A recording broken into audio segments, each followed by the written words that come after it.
In this video, we're going to take a look at some of the features available that help you organize your workers in just a few clicks.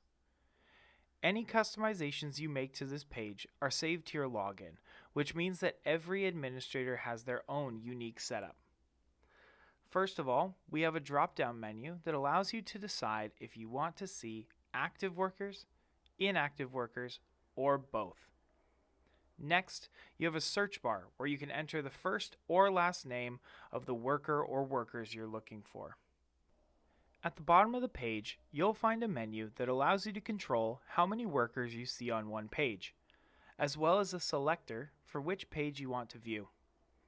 To create a new worker, simply select the green plus button and quickly add a new profile by adding a first and last name and selecting Create. If you select Create and Edit, you'll be taken to the worker's profile page where you can edit their personal information, grant them access to your SiteDocs account, add certificates, view their previously signed forms, and even assign them to different locations.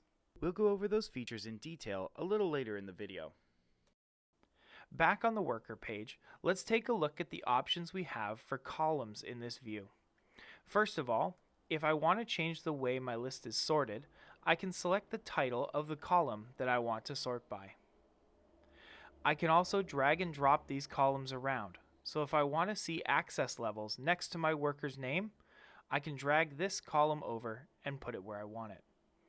You can also change the size of these columns by clicking on the column divider and dragging it until the column is resized to what I need.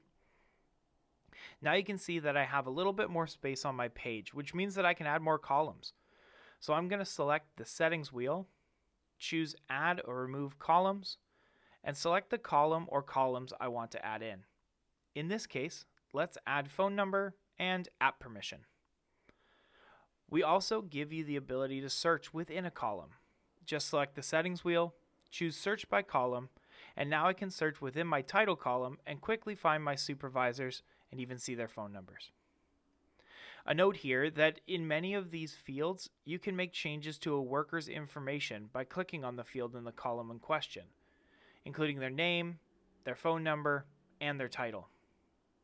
You can also use this feature for more advanced measures in your account. For instance, I can change a worker's permission level and give them more ability to make changes in the field. I can even quickly assign a worker to a new location, or even add a certificate without entering the worker's profile page. In SiteDocs, all of your documents are fully permanent and cannot be completely deleted. The way we accomplish this is by saving those documents to the worker profile of anyone who signed the document. For this reason, you can't fully delete a worker profile. However, if you'd like to hide a worker name in your account for any reason, you can mark them inactive. To do so, I'll select the bubble next to the name of the worker I want to hide and select Set Inactive from the bar at the top of the screen. This will even remove any SiteDocs access they have. This is not a permanent action, so if you ever want to bring your workers back to active status, we can use the drop-down menu at the top to switch to view my inactive workers, then select their names and mark them active again. All of their documents and certifications will stay intact, so you have no reason to start over. You can just pick up where you left off. Now let's take a look at the features on a worker's profile page. On this page, we can enter all your workers' personal information. To start, we can give them a title, like supervisor. This title will be displayed with all of their signatures, as well as multiple other places in the app and also in analytics. Next, we'll fill in the rest of their personal information. Other than the first and last name, all of the fields on this page are optional, but you can use permission profiles to make the emergency contacts visible for select workers so that they can use them in an emergency situation. Next, let's give our new worker access to our SiteDocs account. At the bottom of their profile, we have 4 options for access type. The first, no access, means that this worker will not have their own username and password to access SiteDocs with. But this doesn't mean that they can't use your SiteDocs account. Their name will still be available in the system, but they have to be handed a device that is already logged in to sign any forms, like if a supervisor filled out a toolbox talk and needed their signature. The next is app access. This will give our worker access to the SiteDocs mobile app and the web app, but not the administrator panel. When I select this level, I'm given a blank to enter in their email address, and this should be a valid email address, as this is where any password reset emails are going to be sent. We then have the option of setting a password for them right here and now, or we can send them an email with a link to set up their own password on their own time. Once I've granted them access, I can remove the access or reset their password for them with the buttons at the bottom of the page. The next option is admin access. This will grant app access as well as access to the administrator panel. This access level gives the user a lot of power in your account, so we suggest keeping your list of admins as short as possible to avoid having too many cooks in your kitchen. Last of all, we have Super Administrator. This access level is almost identical to admin access, with one important difference. Super admins are able to dictate who does and does not have administrator access. As with admin access, we recommend keeping the number of super admins as small as possible. The next tab in the worker profile is for our workers' certifications.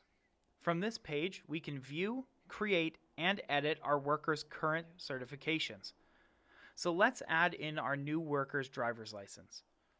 We'll select Add Certification and fill in all the available fields, and then select Save to add the cert to their account.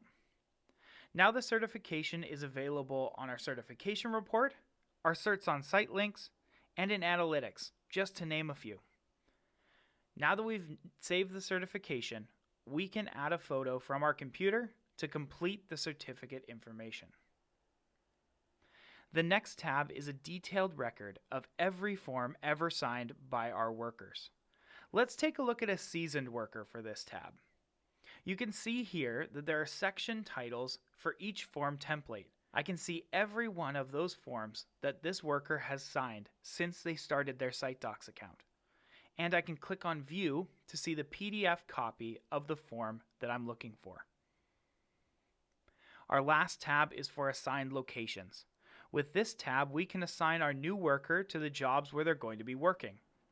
If I select Assign and Remove Locations, I will get a full list of our active locations, and I can choose which locations to assign them to, and we can also remove them from any locations where they're no longer working.